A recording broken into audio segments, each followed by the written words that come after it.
Welcome back to Hardball. We're back with the 39th President of the United States, Jimmy Carter. His new book is called Palestine, Peace, Not Apartheid. And President Carter, why did you use the word apartheid in the book's title? Well, let's look at the entire title, if you don't mind. The first word is Palestine, which involves the land that belongs to the Palestinians, not the Israelis. I didn't refer to Israel because there's no semblance of anything relating to apartheid within the nation of Israel.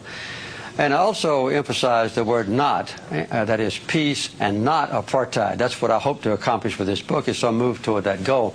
But there's no doubt that within the occupied territories, Palestinian land, that there is a horrendous example of apartheid.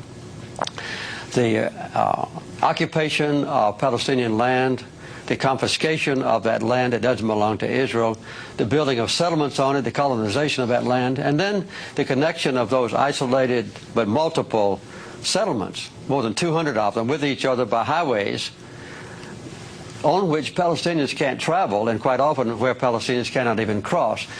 So the persecution of the Palestinians now under the occupied territories, under the occupation forces, is one of the worst examples of human rights deprivation that I know.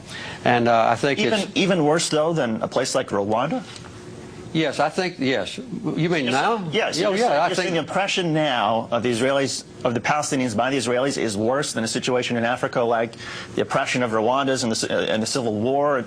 I'm not going back into ancient history about Rwanda, but right now, the persecution of the Palestinians is one of the worst examples of human rights abuse I know, because the Palestinians... When you're talking about right now, you're not talking about, say, I'm not talking about ancient history, no. Well, Rwanda wasn't ancient history, it was just a few years ago. You can talk about Rwanda if you want to. I want to talk about Palestine.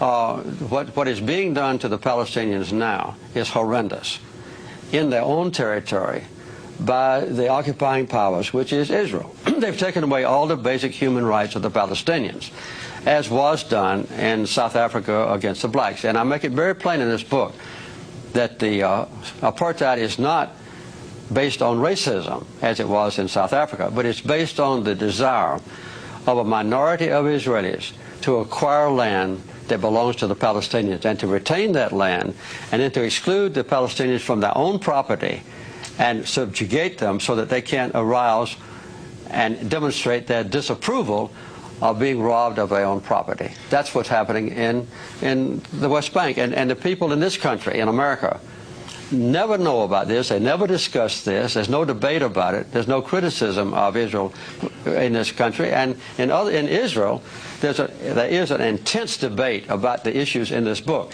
In this country, no. I agree. I mean, I wish we had that sort of debate that they're having in Israel. I wish we had that in the United States. But give us a sort of sense, how much of the responsibility for the conflict, the Israeli-Palestinian conflict, do you think belongs to the Israelis for their tactics like seizing land and occupying territory that didn't belong to them? How much of it is the responsibility of the Palestinians for their suicide terror attacks and their bombings within Israel proper? Well, as a matter of fact, the basic cause of the conflict is a sustained occupation of other people's land by the Israelis. And this is a direct violation of United Nations resolutions. It's a direct violation of the International Quartet's roadmap.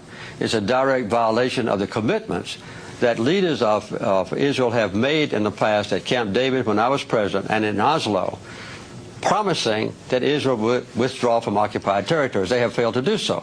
In response to that, and I'm not excusing them, there have been acts of violence. As a matter of fact, though, Hamas, the #1 accused persons of violence, have not committed an act of suicide bombing that caused an Israeli life now since August of 2004. And I hope that they won't do that anymore. Other participants of the Palestinian society, smaller ones, have committed some atrocities. But the loss of life in the entire occupied territories has been horrendous and has been caused